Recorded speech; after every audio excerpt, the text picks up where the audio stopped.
ओम गंग गणपतये नमो नमः। श्रीमद्भागवत महापुराण पंचम स्कंद अतः पंचदशोध्याय 15वां अध्याय भरत के वंश का वर्णन। भरत तस्य मजा सुमानन्तिर्नमाभिहितो यम हो वाचा केचित्तपा खंडिन ऋषिभ पदवी मनोवर्तमानं चान्य अवेद सामान्य ननातांग देवतांग सौमिष्य पापिष्य कला कलेशयंती। श्री सुखदेव जी कहते हैं, राजन, भरत जी का पुत्र सुमति था। यह पहले कहा जा चुका है कि उसे ऋषभ देव जी का मार्ग का अनुसरण किया गया, इसलिए कलयुग युग में बहुत से पाखंडी अनाथ पुरुष अपनी दुष्ट बुद्धि से वेद विरुद्ध की कल्पना करके उसे देवता मानेंगे। उसकी पत्नी वृद्धसेना से देवत्यजित नामक पुत्र हुआ। देवत्यजित असुर के गर्भ से देवपुदुन देवधुम धेनुमति से परमेष्टि और उसके सुबुचला गर्भ नाम प्रति नामक पुत्र हुआ। इसमें अन्य पुरुषों का आत्मविद्या का उपदेश देकर स्वयं सुचित होकर परम पुरुष श्री नारायण का साक्षात अनुभव किया गया।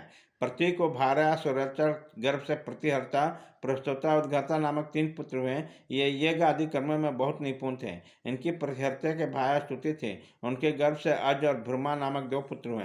भूमा के ऋषि कुल्या के उद्गीत तथा उनके देव कुल्या से प्रस्ताव और प्रस्ताव के निवसा गर्भ से विभु नाम का पुत्र हुआ।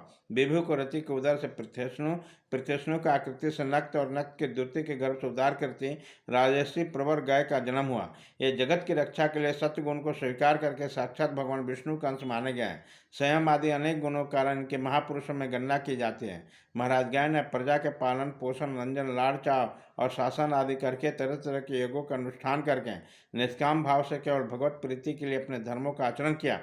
इससे उनके सभी क्रम सर्वश्रेष्ठ परम पुरुष परमात्मा श्री हरि के अपेक्ष होकर परमात्म रूप बन गए। इससे तथा ब्रह्म वेताओं महापुरुष के चरणों की सेवा में उनके भक्ति योग की प्राप्ति हुई। तब निरंतर भगवत चिंतन करके उन्होंने अपना चित्त शुद्ध किया और देह आदि अनात्म वस्तुओं से अहंभाव हटाकर वह अपने आत्मा को ब्रह्म रूप अनुभव करने लगे। यह सब होने के कारण निर्भिमान होकर पृथ्वी का पालन करने लगे। परीक्षित प्राचीन इतिहास को जानने वाला महात्माओं के राजर्षि गाय के विषय में गाथा कही गई है। अहो, अपने कर्मों से महाराज गाय की बराबरी और कौन राजा कर सकता है। ये साक्षात भगवान कला ही थे। उनको छोड़कर कौन इस प्रकार जगों को विधिवत अनुष्ठान करने वाला, मनुष्य बहुत धर्म की रक्षा करने वाला, लक्ष्मी का प्रिय पत्र, साधु समाज का शिरोमणि और सत्य पुरुषों का साक्षात सेवक हो सकता है। सत्य संकल्प वाली परम साध्वी श्रद्धा मैत्री और दया आदि दक्ष कन्याओं ने गंगा आदि नदियों से बड़ी प्रसन्नता से उसका अभिषेक किया तथा उसकी इच्छा न होने पर भी वसुंधरा गौ जिस प्रकार बछड़े को स्नेह पिलाकर दूध देती है, उसी प्रकार उनके गुणों पर जाने से प्रजा को धन रत्न आदि अभिष्ट पदार्थ किए। उन्हें कोई कामना न थी, तभी विदग्ध कर्मों से उन्हें सब प्रकार के भोग दिए।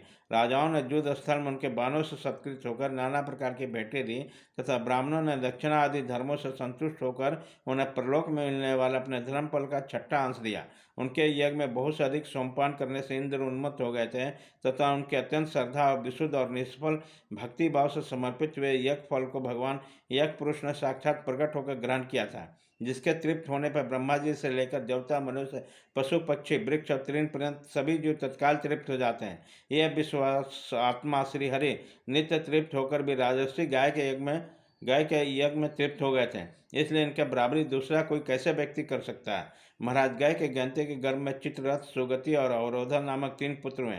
उनमें चित्ररथ की पत्नी उड़ना से सम्राट का जन्म हुआ।